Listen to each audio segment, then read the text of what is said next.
Hello friends, my name is Urusha Sheikh and today we'll be completing periodic classification of element. Today is the final topic of the day for periodic classification of element. If you haven't watched the previous videos, I'll give the link in the description box below. So without any further ado, let's get started with the video. And today's topic which we'll be completing the entire chapter is period and trend. ठीक है, period, periodic trends, periodic trends. Okay, तो periodic trends होते क्या हैं? जब period and groups arrange होते हैं, compare होते हैं, जब period groups compare with certain regularity, when period and groups are compared with certain regularities and variation, it is known as periodic trend. periodic trend. अब इसका मतलब क्या? जब एलिमेंट्स या जो भी मेटल्स, एलिमेंट्स, नॉन मेटल्स, जो भी हम लोग के पीरियोडिक टेबल में रहते हैं उसमें सिमिलैरिटी रहती है और रेगुलेशन, क्या वेरिएशन, कैसे वेरिएशन होते हैं, वो हम लोग अभी पढ़ने वाले हैं. तो इसके अंडर पीरियोडिक ट्रेंड्स के अंदर 3 सब टॉपिक आते हैं जो हम लोग थोड़ा डिटेल में पढ़ने वाले हैं. पहला आता है एटॉमिक साइज. पहला क्या आता है? Atomic size. सेकेंड आता है metal and non metal character. ठीक है. थर्ड आता है वैलेंसी. तो ये तीनों हम लोग डिटेल में पढ़ने वाले हैं. पहला एटॉमिक साइज. तो पहला हम लोग ये देख लेते हैं. ठीक है, ये दोनों अभी मैं इरेज कर रही हूँ. पहले हम लोग एक एक करके टॉपिक कवर करेंगे. अब एटॉमिक साइज क्या होता है? एटॉमिक साइज में हम लोग एटॉमिक रेडियस भी पढ़ेंगे. एटॉमिक, जब साइज की बात हो रही है तो रेडियस भी पिक्चर में आएगा. ठीक है.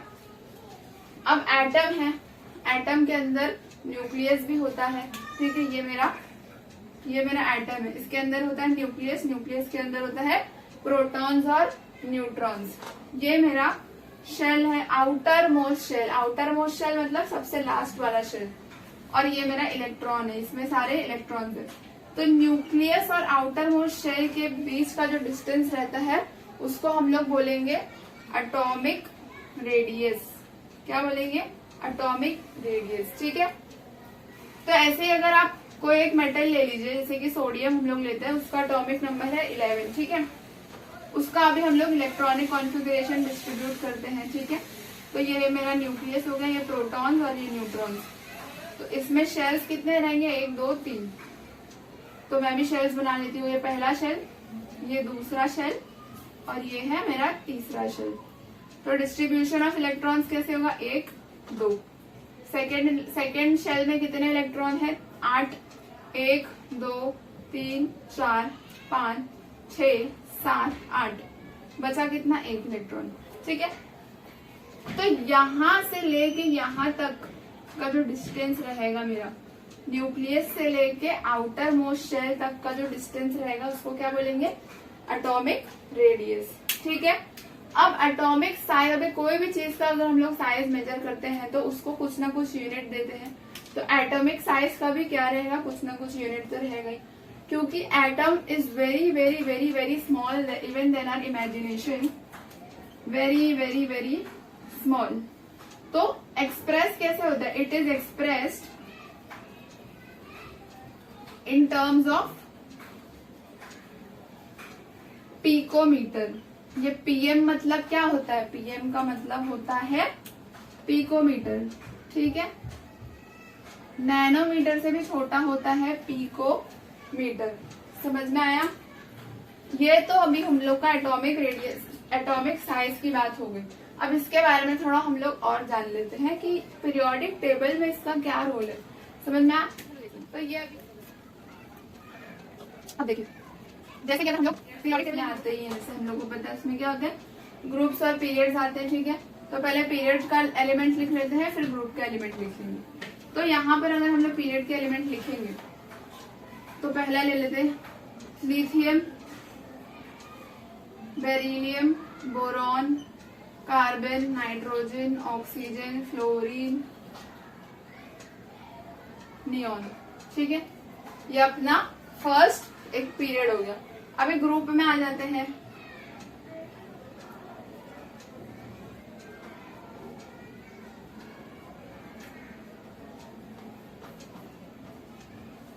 ठीक है, तो अभी एक ग्रुप है हम लोगों का, इसके आगे भी है लेकिन मैं अभी वो नहीं लिख रही हूँ, ठीक है। तो अभी अगर हम लोग इसका इलेक्ट्रॉनिक कॉन्फ़िगरेशन लिखते हैं, कैसे, लिथियम का आता है 2,1, बेरिलियम का 2,2, बोरॉन का 2,3, कार्बन का 2,4, नाइट्रोजन का 2,5, ठीक है, ऑक्सीजन का 2,6, फ्लोरीन का 2,7, नियॉन का 2,8, ठीक है। अभी सोडियम देख लीजिए 2,8,1, 2,8,8,1, ठीक है, ऐसे ही सो ऑन। अभी हम लोग थोड़ा सा एग्जाम्पल से समझते हैं कि एटॉमिक रेडियस में इसका क्या इफेक्ट होगा।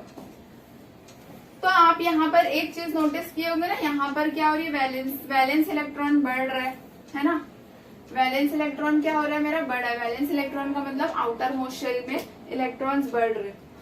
तो आउटर मोस्ट शेल्स में जब इलेक्ट्रॉन बढ़ेगा, आउटर मोस्ट शेल्स में जब इलेक्ट्रॉन बढ़ेगा तो क्या होगा, हम लोग को ये पता है, ये मेरा एटम है, मतलब एटम के अंदर का न्यूक्लियस, इसमें क्या होता है, प्रोटॉन्स होते हैं और इसमें क्या होता है, न्यूट्रॉन होते हैं। प्रोटॉन के चार्ज क्या होती है, पॉजिटिव चार्ज। अगर हम लोग कोई भी एक एलिमेंट ले लिए, फॉर एग्जाम्पल हम लोग ने लिए सोडियम, तो इसका इलेक्ट्रॉनिक कॉन्फ़िगरेशन मेरा कुछ ऐसे दिखेगा, 1 2 3 4 5 6 7 8 और लास्ट इलेक्ट्रॉन 1, ठीक है। अब इसमें प्रोटॉन है और बाहर के शेल्स में क्या है, इलेक्ट्रॉन है। इलेक्ट्रॉन की चार्ज क्या होती है, नेगेटिव चार्ज होती है। प्रोटॉन की चार्ज क्या होती है, पॉजिटिव चार्ज होती है। तो पॉजिटिव नेगेटिव जब साथ में आएगा तो क्या होगा, अट्रैक्शन होगा। तो प्रोटॉन क्या करेगा, सारे इलेक्ट्रॉन्स को अपनी तरफ खींचने की कोशिश करेगा। अब जब वो कोई चीज खींच रहा है तो उसकी साइज क्या होगी, छोटी होगी, है ना। साइज क्या होगी, छोटी होगी, ठीक है। तो अभी एटॉमिक साइज हम लोग देखते हैं, ठीक है।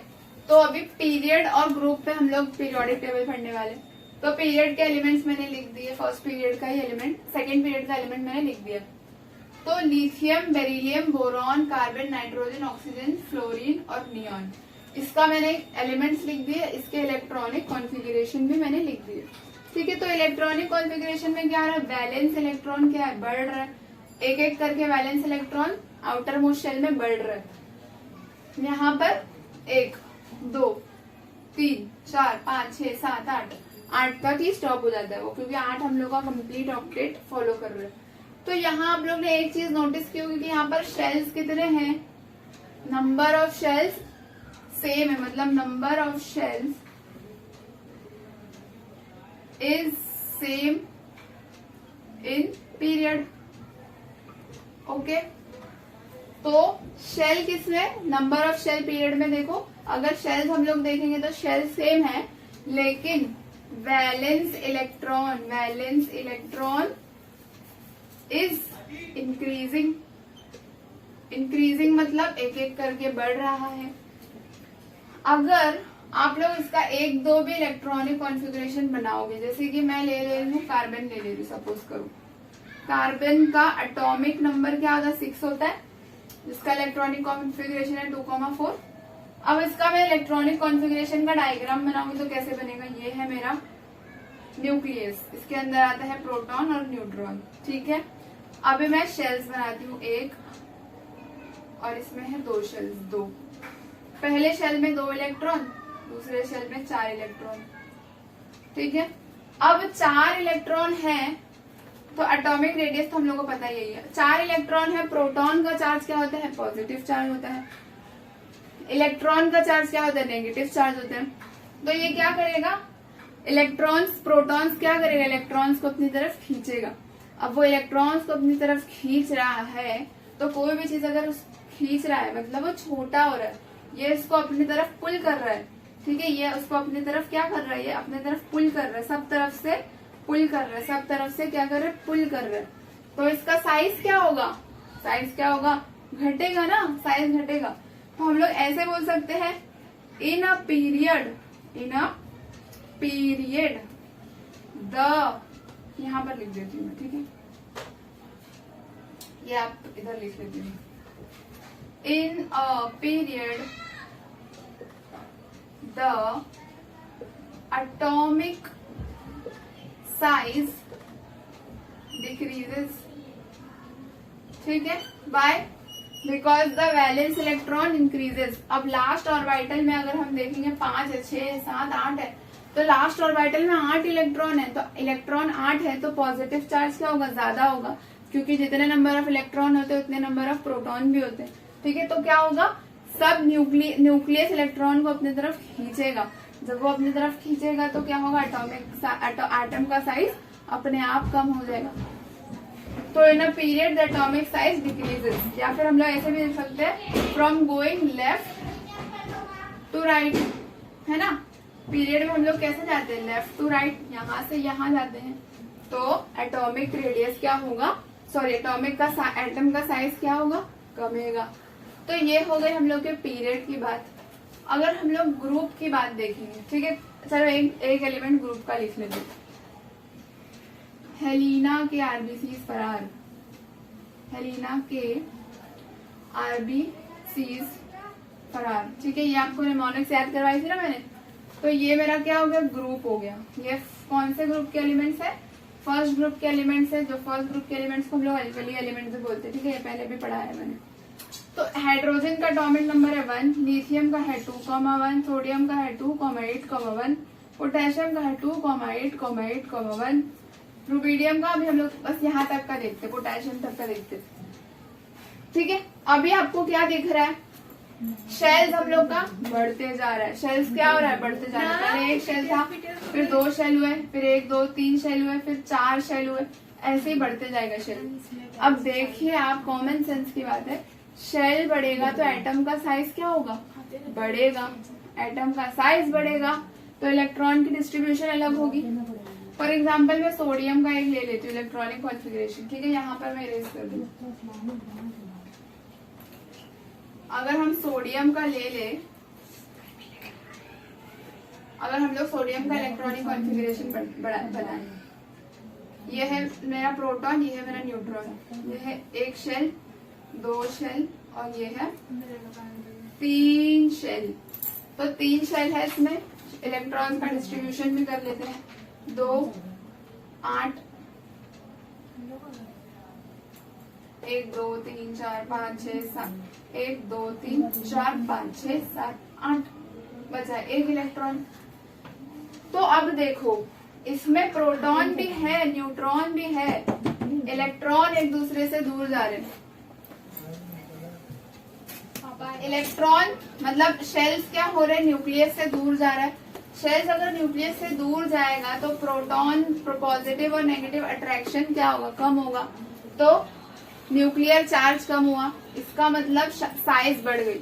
यहाँ पर और एक चीज भी आप नोटिस किए होंगे कि लास्ट में वैलेंस इलेक्ट्रॉन जो है ना ग्रुप के, वो सेम है, तो इसमें नंबर ऑफ शेल्स बढ़ते जाएंगे लेकिन वैलेंस इलेक्ट्रॉन सेम रहेगा। और पीरियड में क्या होगा, शेल सेम रहेंगे लेकिन वैलेंस इलेक्ट्रॉन एक एक करके बढ़ेगा। तो हम लोग ऐसे लिख सकते हैं, in a group number of shells increases, number of shells क्या होते हैं, इंक्रीज होते हैं, बट लेकिन the valence electron remains same, ठीक है। देखो ना, ग्रुप 1 में वैलेंस इलेक्ट्रॉन, सारे वैलेंस इलेक्ट्रॉन यहाँ जितने भी एलिमेंट्स आएंगे ना उसके लास्ट में 1 ही आएगा। अगर आपको चाहिए तो आप देख सकते हो, ठीक है। तो इतना समझ में आया। तो कंक्लूजन क्या बोल सकते हैं हम लोग, कंक्लूजन ये बोल सकते हैं कि डाउन द ग्रुप, इसका कंक्लूजन क्या हुआ? कंक्लूजन पूरा जो हम लोग पढ़े, क्या conclusion? Down the group, down the group atomic size increases. ठीक है, ये फर्स्ट पॉइंट हो गया हम लोग का। सेकेंड पॉइंट क्या है? लेफ्ट टू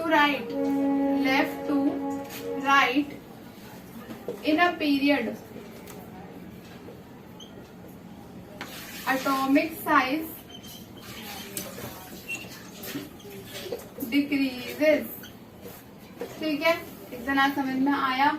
और भी एक लिख सकते हो, valence electron is equal to same, valence electron same रहते हैं। इसमें वैलेंस इलेक्ट्रॉन क्या होते हैं? इंक्रीज होते हैं 1 by 1। समझा? तो अभी हम लोग का सेकंड टॉपिक क्या है? Metal and non metal, metallic and non metallic character. ठीक है, ये हम लोग का सेकंड पीरियोडिक ट्रेंड। ठीक है, अभी हम लोग लेते हैं हम लोग का नमक। नमक मतलब कॉमन सॉल्ट, कॉमन सॉल्ट का मतलब होता है Na और Cl।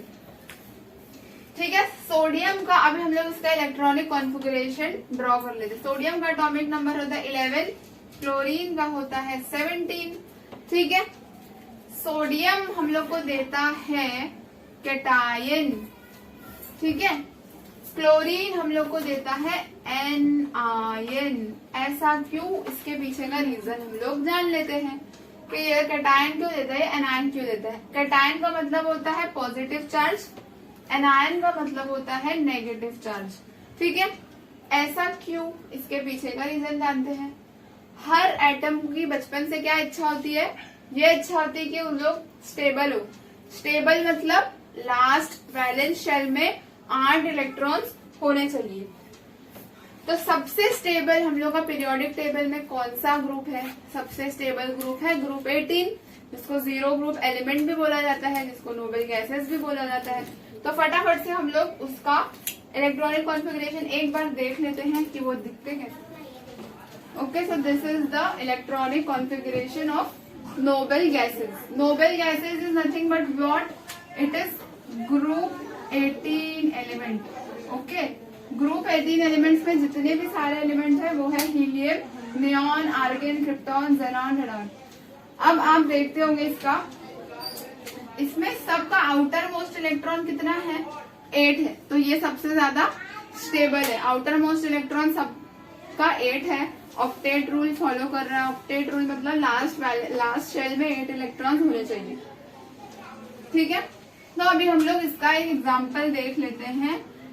ठीक है, एक पहला है सोडियम और एक है क्लोरीन। सोडियम का एटॉमिक नंबर है 11, क्लोरीन का एटॉमिक नंबर है 17। ठीक है, अब अगर हम लोग इसका इलेक्ट्रॉनिक कॉन्फ़िगरेशन लिखेंगे तो क्या आएगा? 2,8,1 है। इसका आएगा 2,8,7। सबका इलेक्ट्रॉनिक कॉन्फ़िगरेशन हम लोग ने लिख दिए। अभी अगर हम लोग इसका शेल्स बनाएंगे, शेल्स में फिल करेंगे, तो ये हम लोग का पहले हम लोग इसका एटम बनाते हैं, जैसे प्रोटॉन एंड न्यूट्रॉन। 3 शेल्स है तो 1, 2 और ये 3 शेल्स है। इसमें भी 3 शेल्स है। ठीक है, 1, 2 और ये है तीसरा, ये बीच में इसका न्यूक्लियस है। इसका इलेक्ट्रॉनिक अगर हम लोग इलेक्ट्रॉन इसका फिल करेंगे तो कैसा रहेगा? इधर 2 इलेक्ट्रॉन, इधर 8 इलेक्ट्रॉन, 1, 2, 3, 4, 5, 6, 7, 8, इधर 1 इलेक्ट्रॉन। ठीक है, इधर आएगा 2 इलेक्ट्रॉन, इधर 8, 1, 2, 3, 4, 5, 6, 7, 8। लास्ट ऑर्बिट में कितने इलेक्ट्रॉन आएंगे? लास्ट ऑर्बिट में आएगा 7, 1, 2, 3, 4, 5, 6 एंड 7। इसके पास टोटल लास्ट शेल में, वैलेंस शेल में 1 इलेक्ट्रॉन है। इसके पास वैलेंस शेल में 7 इलेक्ट्रॉन है। इसको स्टेबल होने के लिए, सोडियम को स्टेबल होने के लिए और 7 इलेक्ट्रॉन चाहिए। इसको स्टेबल होने के लिए सिर्फ 1 इलेक्ट्रॉन चाहिए। ठीक है, तो अब बताओ क्या इसको कोई साथ देगा? नहीं, बहुत डिफिकल्ट है। क्या इसको कोई दे सकता है? हाँ, सोडियम इसको 1 इलेक्ट्रॉन दे देगा तो सोडियम स्टेबल हो जाएगा, और क्लोरीन इससे 1 इलेक्ट्रॉन लेगा तो क्लोरीन भी स्टेबल हो जाएंगे। तो इन दोनों के बीच में एक बॉन्ड बनेगा। जब ये लोग दोनों एक दूसरे को इलेक्ट्रॉन देंगे ना, तो इन दोनों के बीच में एक बॉन्ड बनेगा Na और Cl के बीच में। ये बॉन्ड का नाम कुछ नहीं है, बस आयोनिक बॉन्ड। ये बॉन्ड को क्या बोलते हैं? Ionic bond. ठीक है, तो हम लोग ने क्या देखा? Sodium is a metal, chlorine is a non metal. ठीक है, सोडियम इलेक्ट्रॉन दिया, क्लोरीन इलेक्ट्रॉन लिया। तो मेटल का टेंडेंसी क्या होता है? मेटल का टेंडेंसी होता है इजीली दे लूज इलेक्ट्रॉन। ठीक है, नॉन मेटल क्या करते हैं? इजीली दे गेन इलेक्ट्रॉन। ठीक है, तो हम लोग ऐसे लिख सकते हैं, देयरफॉर मेटल्स इजीली, यहाँ इसको मैं रेस कर दूं, therefore metals easily loose electron, easily loose electron. ठीक है, non metals easily gain electron. ठीक है, इतना आपको समझ में आया? ये इम्पोर्टेंट पॉइंट है, आप इसको रजिस्टर कर लीजिए अपने दिमाग में। ठीक है, तो यहाँ तक हो गई मेटल और नॉन मेटल की कहानी समाप्त। और अभी हम लोग मूव ऑन करते हैं इसके डिफरेंस बिटवीन में, यानी कि क्या क्या हम लोग पढ़े। ठीक है, इसमें क्या क्या कंक्लूजन लिख लेते हैं कि मेटल क्या होते हैं और नॉन मेटल्स क्या होते हैं। ठीक है, देख लीजिए फटाफट से। Metals, non metals.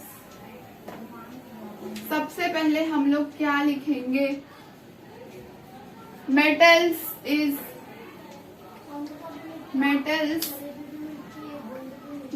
metals number of valence electron decreases, number of valence electron decreases। Valence electron decrease होगा तो क्या होगा? Nuclear charge also less. ठीक है, जैसे इलेक्ट्रॉन्स कम होंगे तो क्या होगा? न्यूक्लियर चार्ज भी कम होगा। लेकिन नॉन मेटल्स में number of valence electron increases. Valence electron increase होगा, इलेक्ट्रॉन उसमें बढ़ रहा है तो क्या? चार्ज भी बढ़ रहा है, न्यूक्लियर चार्ज भी बढ़ रहा है। Nuclear charge also increases. यहां तक बात समझ में आई? ठीक है, आगे बढ़ते हैं। सेकेंड हम लोग ने क्या देखा था? मेटल्स की टेंडेंसी क्या होती है? Metals have tendency to lose electron, यानी कि एक लोग इलेक्ट्रॉन दान करते हैं, नॉन मेटल इलेक्ट्रॉन प्राप्त करते हैं, लेते हैं। तो क्या लिखेंगे? Tendency to gain electron. यहां तक बात समझ में आई? अब ये लोग इलेक्ट्रॉन लूज कर रहे हैं, यानी कि नेगेटिव चार्ज जा रहा है। तो नेगेटिव चार्ज जा रहा है तो इसको क्या बोलेंगे? इट इज मतलब metals are electropositive. Metals are electropositive. Positive का मतलब ही देना होता है। पॉजिटिव लोग हर दूसरों को देते हैं, लेते नहीं है। नेगेटिव नॉन मेटल क्या करते हैं? कुछ चीज ले रहे हैं दूसरों से, तो इलेक्ट्रॉन उन लोग के ऊपर बढ़ रहा है, तो क्या बोलेंगे? इलेक्ट्रोनेगेटिव। नॉन मेटल्स क्या होते हैं? इलेक्ट्रोनेगेटिव। ठीक है, यहां तक बात समझ में आई? तो और एक, जितना एटॉमिक साइज छोटा उतना न्यूक्लियस इलेक्ट्रॉन को टाइटली होल्ड कर रहा है। ठीक है, जितना एटॉमिक साइज छोटा उतना ही न्यूक्लियस एटम को टाइटली होल्ड कर रहा है। जैसे कि लिथियम का एटॉमिक नंबर क्या होता है 2,1 जैसे 3, तो उसका एटम का साइज बहुत छोटा होगा। एटम का साइज छोटा मतलब कि उसका न्यूक्लियस इलेक्ट्रॉन को बहुत ही टाइटली होल्ड किया है। यहां तक बात समझ में आई? ठीक है, अब देखो आगे बढ़ते हैं। तो तीसरा पीरियोडिक ट्रेंड हम लोग का क्या है? तीसरा पीरियोडिक ट्रेंड हम लोग का है तीसरा पीरियोडिक ट्रेंड क्या है? वैलेंसी। क्या है? वैलेंसी। अब इसका मतलब पूछोगे कि इसका मतलब क्या? वैलेंसी किसको बोलते हैं? The ability to lose electron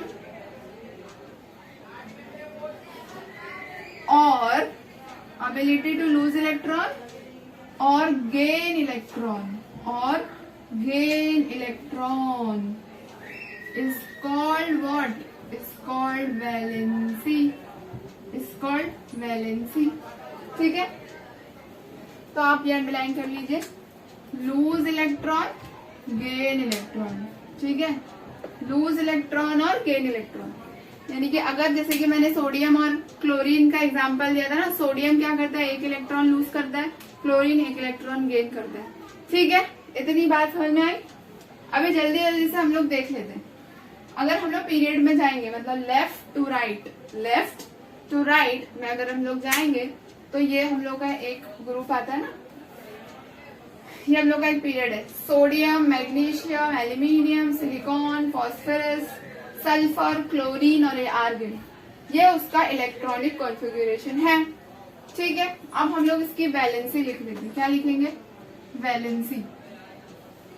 अब यहाँ देखिए, सोडियम के पास वैलेंस शेल में कितना है, लास्ट शेल में कितना इलेक्ट्रॉन है? 1 इलेक्ट्रॉन।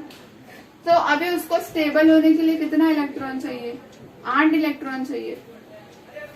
तो ये इसको कोई 7 इलेक्ट्रॉन देगा क्या स्टेबल होने के लिए? बिल्कुल भी नहीं। इसको 7 इलेक्ट्रॉन कोई नहीं देगा, तो अपने आप को स्टेबल करने के लिए क्या करेगा? 1 इलेक्ट्रॉन दे देगा। तो इसकी वैलेंसी क्या हो गई? 1 हो गई, क्योंकि इसने 1 इलेक्ट्रॉन दिया, लॉस ऑफ इलेक्ट्रॉन किया। अब इसके पास, मैग्नीशियम के पास 2 इलेक्ट्रॉन है, इसको स्टेबल होने के लिए 6 इलेक्ट्रॉन चाहिए। तो क्या इसको कोई 6 इलेक्ट्रॉन देगा? नहीं।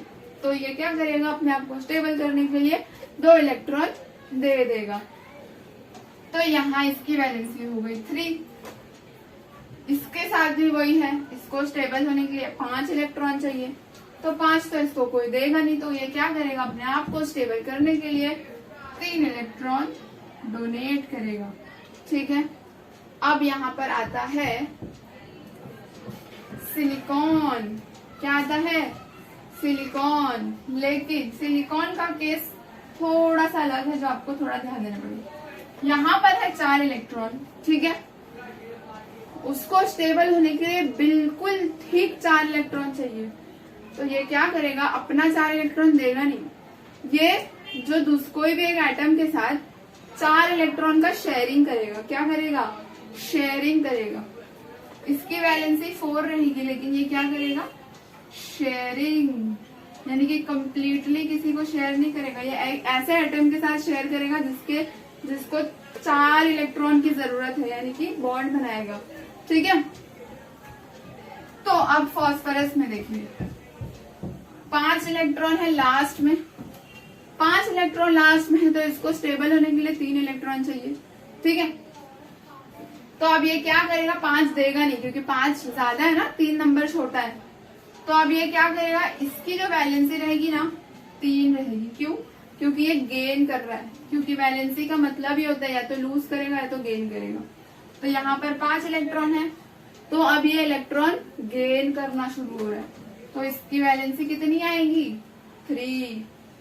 अब यहाँ पर 6 है, इसको स्टेबल होने के लिए कितना चाहिए? 2 चाहिए इलेक्ट्रॉन, तो इसकी वैलेंसी आएगी 2। इसको स्टेबल होने के लिए बस 1 इलेक्ट्रॉन चाहिए क्लोरीन को, तो इसकी वैलेंसी आएगी 1। और ये तो स्टेबल है तो इसकी कोई भी वैलेंसी नहीं रहेगी, इसकी वैलेंसी 0। तो एक चीज आपने नोटिस की होगी इसमें कि पहले वैलेंसी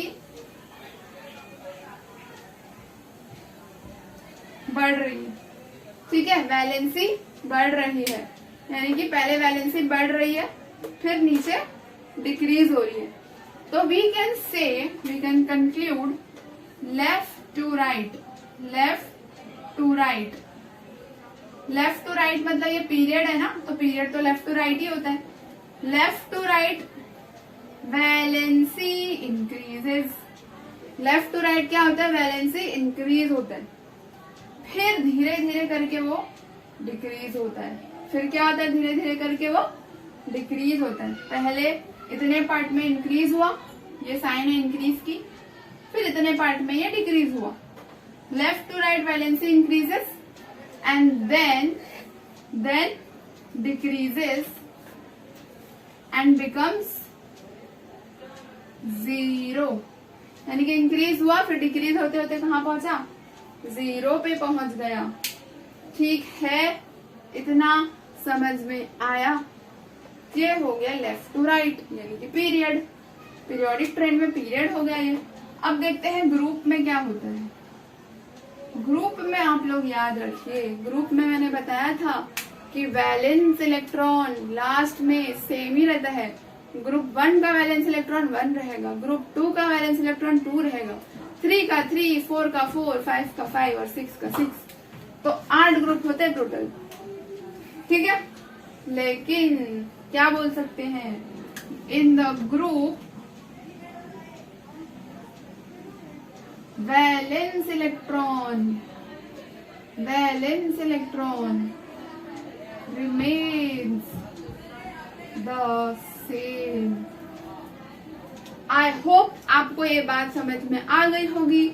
इसी के साथ चैप्टर को समाप्त करते हैं। आपका पीरियोडिक क्लासिफिकेशन ऑफ एलिमेंट यहाँ पर हो चुका है कंप्लीट। प्रीवियस वीडियोस अगर आपने नहीं देखे हैं तो प्लीज आप उसको देख लीजिए, तो आपको ये वीडियो ज्यादा बेटर तरीके से समझ में आएगी। और अगर आपको पसंद आया है वीडियो तो please like, share and subscribe. Thank you.